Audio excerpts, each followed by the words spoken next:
to you.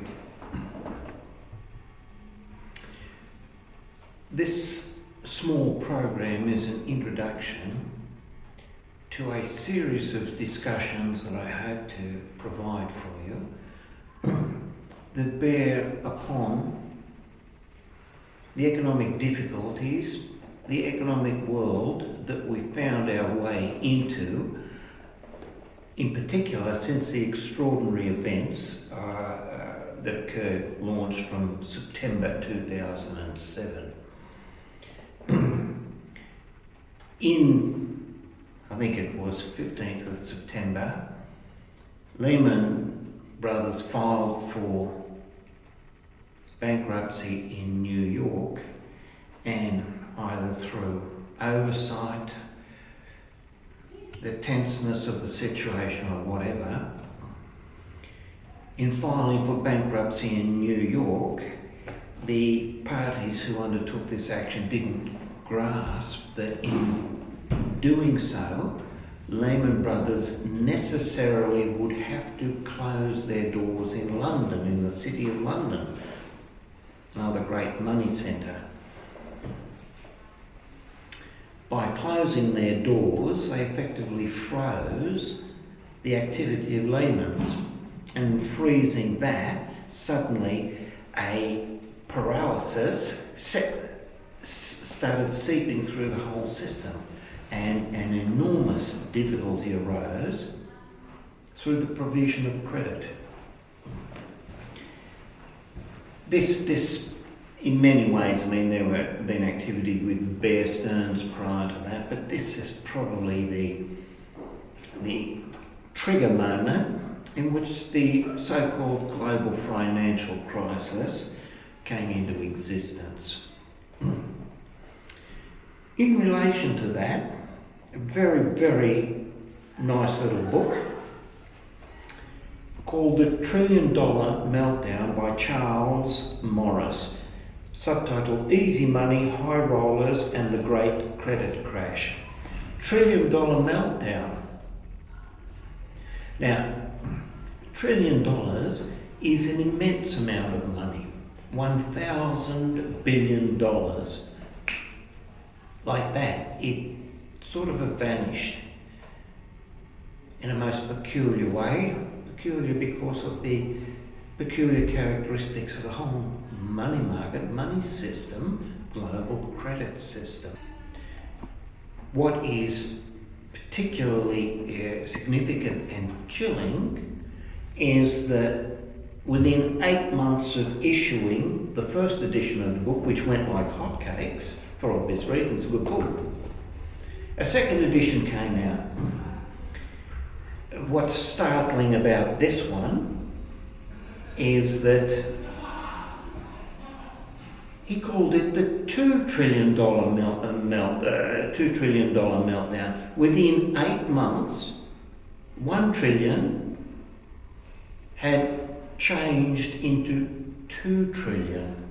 Now, $2 trillion is an extraordinary amount of money. This book was still published in 2008 when the first one was published. In a year after Lehman's had gone to the wall, it was up to $2 trillion. It just literally vanished, evaporated, was extinguished.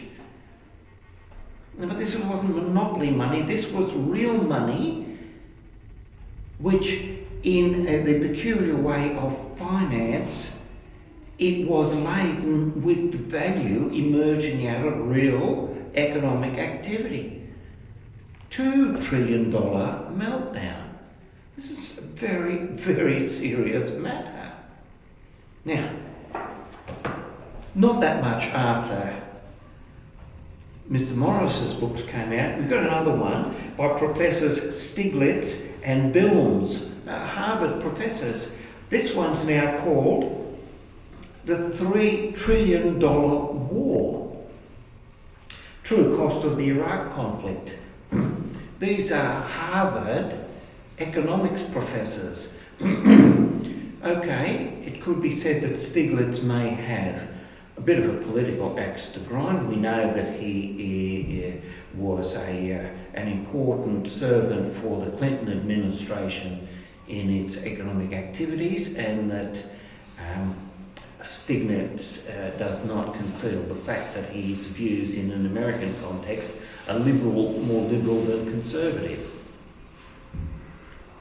But the assessment that they made of the extraordinary initiative that the Bush administration launched in the aftermath of the 9/11 horror is that war cost $3 trillion when you add it all up, not only for all the bullets fired, the planes shot down, but the injuries, the ongoing care required, etc., etc.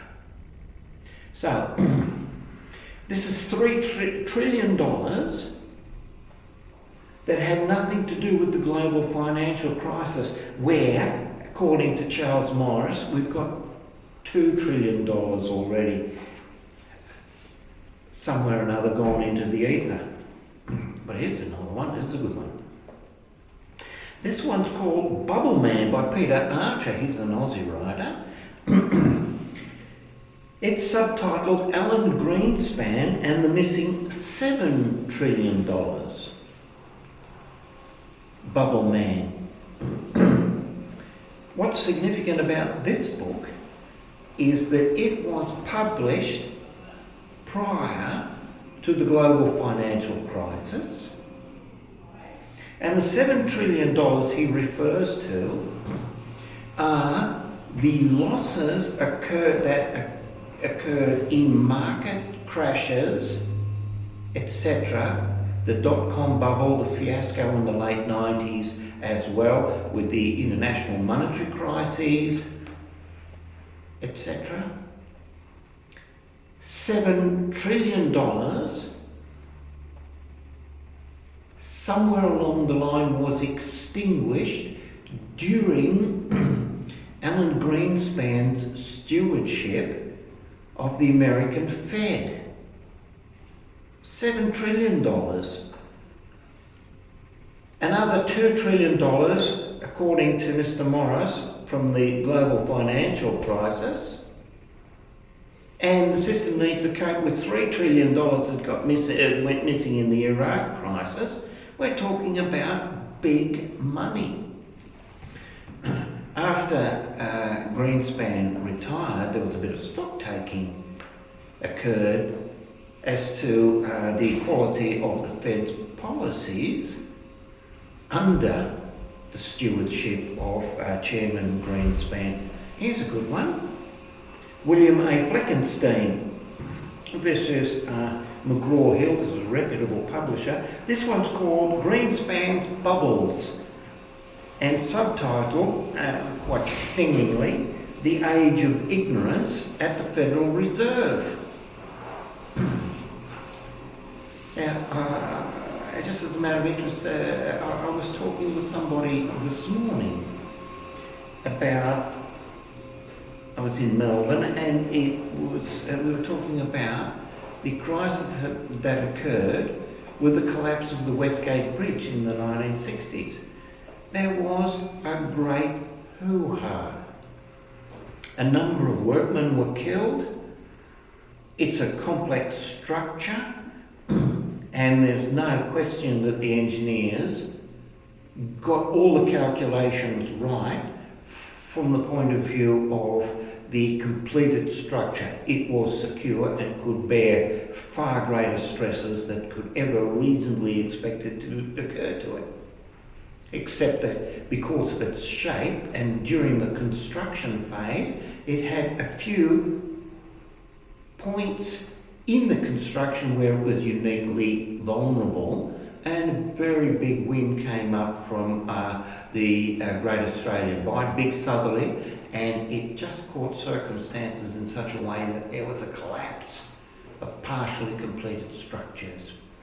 There was an immense study, immense. Well, we're talking about something that is like a flea bite in comparison with this global financial meltdown. Now, nobody got hit on the head with a brick. It's trillions upon trillions of dollars is not only a huge loss, but it's one requiring the most rigorous and the most critical examination of why it occurred. Now, there are real grounds for suspecting that there's dodgy theory at work. At least the civil engineering relying on Newtonian principles and very well-established mathematical engineering systems. In the Westgate Bridge, we not only could understand what needed to be done, but we could understand why the bridge, partially completed, collapsed in the way that it did. It was all intelligible because all the principles were perfectly adequate. We got caught out. But behind the global financial crisis, if things are looked at very closely, there are substantial grounds for wondering, has everybody got a real grip on what's going on? Are we assessing our risks validly and soundly? Is the whole process occurring in a way that we still have not properly completed forming our understandings? For an example, from about 1980, this very nice little book, I don't have a copy of it here, by James Fulcher, who talks about the book's called Capitalism, and he talks about the emergence of a capitalist system, that there he could see three clearly defined stages of it. That first stage he called anarchic capitalism. From its inception, let's say in the 18th century, through till about the mid-19th century, where things had got bigger, and through that largeness, the formation of corporate organisation and the systematisation, not only of corporate interaction but the banking system, the systematisation of central banking through the Bank of England, etc., etc. Capitalism entered a new phase in his view he called it planned capitalism. He saw in 1980 a colossal change occurred, particularly driven by the policy of the American administration led by President Reagan and the corresponding administration in England through Prime Minister Thatcher and the Conservative Party. Remarketing, the remarketisation of capitalism is what Fulcher called it, but it's a stage where it was free markets, a system of theory called the efficient market hypothesis, as well as the whole belief in the self-correcting, self-equilibrating economy. If only markets could be purified, things would work soundly. The reason they thought it would work soundly is that there was a significant belief in what was metaphorically called by Professor Adam Smith back in 1776, when he published his very famous book, The Wealth of Nations. He euphemistically called the invisible hand, and he did not postulate the existence of a force. He used it as a metaphor to say, as though an invisible hand somehow or another balanced supply and demand, and the price system somehow or another, as demand was great and supply was small. Farmers had a very quick growing season with their potatoes, so very few potatoes came to market, the price went up. And miraculously, through the higher prices, the potato farmers still got their money, and as a consequence could sow and prepare next year's harvest, which came in at the level that supply met the demand, prices came down. Smiths saw the whole system as looking after itself as though by an invisible hand. So, now, the belief, a great faith was put into this invisible hand. So by the time the whole thing did largely implode in the global financial crisis, books like this came out by Professor Gary B. Gorton. Here's a nice one, The Panic of 2007, slapped in the face by the invisible hand. The issue is, was the invisible hand a sensible mode of thought? Is our theory sound like the civil engineering principles and mechanical principles that one goes to the university to the physics department and you go to the civil engineering department and you go and design and construct the Westgate Bridge, where all the principles are sound, but unfortunately our contingency was not covered in the construction phase. That contingency arose, the bridge collapsed. Are we talking about that, or are we talking about a situation where at the end of the day, with everybody fast at work, seeking to draw money to their own business activities, we are operating perhaps with a view or a theoretical foundation that may not do the trick? So these slapped by the invisible hand, we can't afford to do that anymore, get too many more slaps. With this, nowadays, the euphemism is at the fiscal cliff. There's an immense amount of debt now being held, sovereign debt being held by the American people through the American government. 15, 16, 17, I don't know where it's got to, but that's the order of it. 16 to 17 trillion dollars.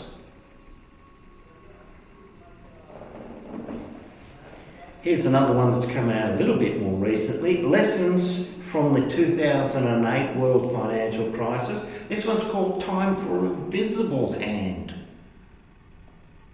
Now, the visible hand is a euphemism for the action of human intelligence trying to bring out into the light everything that's been going on so that we've got a chance of managing it.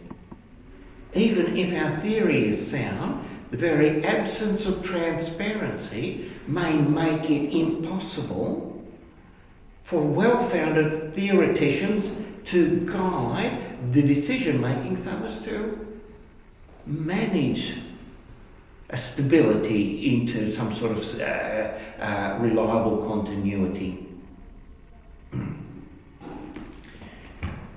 This theory, this notion of invisible hand,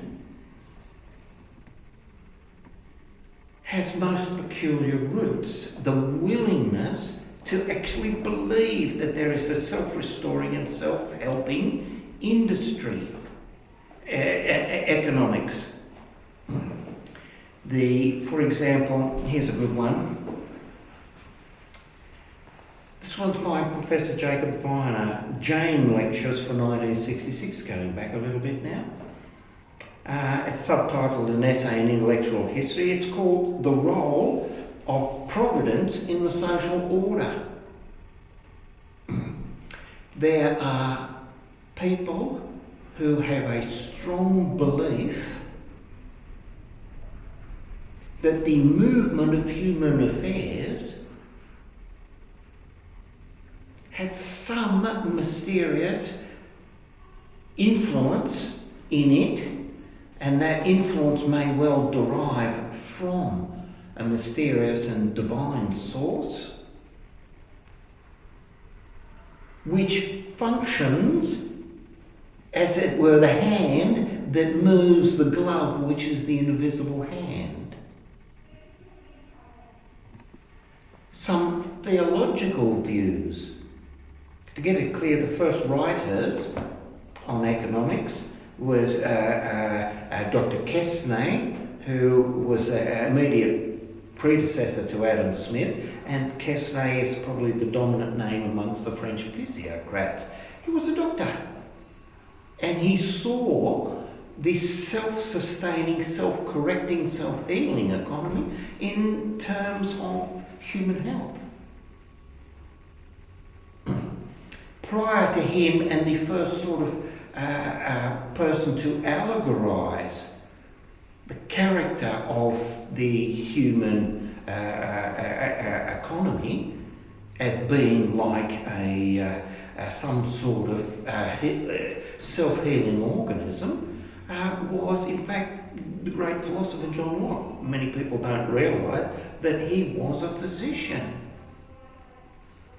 These medical people, healers, have noticed that the economy sort of heals itself, and in the healing it functions as though there is a providential movement, very much in the same way as animals heal themselves.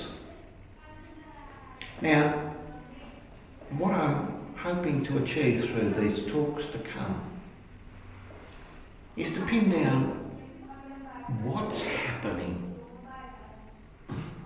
If there isn't an invisible hand and there was a complete liberation of markets, this free market assumption may not have been adequate, especially for the emergence of phenomena created by human ingenuity, active in the paper world of finance, not buying and selling potatoes, but promissory notes. Maybe this world doesn't function in the same way as markets for potatoes and apples do. We try and pin down if we can get sense out of the whole theory. Now, I should make a point right up front. I'm not an economist. This may or may not be an advantage, but I am a philosopher, and I'm trained as a philosopher. And what philosophers are interested in is pinning down what's true. And in a system where there's that many people involved with doing economic activity, and there's a sufficient body of writings, etc., there's a sufficient number of events properly reported, that provided we're good at asking the questions that get us down to what's true, we may give ourselves some very interesting discussions and some reflections of considerable use. Here's a great little book prepared by now Emeritus Professor Harry Frankfurt at Princeton University. It's called On Bullshit. Professor Frankfurt, the very fact that he's been able to bring it to this level of propriety by being published by the Princeton University Press allows us to put it in currency. We want to see to what degree bullshit prevails in the situation and see if we can pin down what it is. Professor Frankfurt followed up with another beautiful little book, On Truth. On bullshit and on truth, let's see if we can unravel what's been going on and find out what's happened as a view to where the future is taking us. Hopefully I'll see you next time.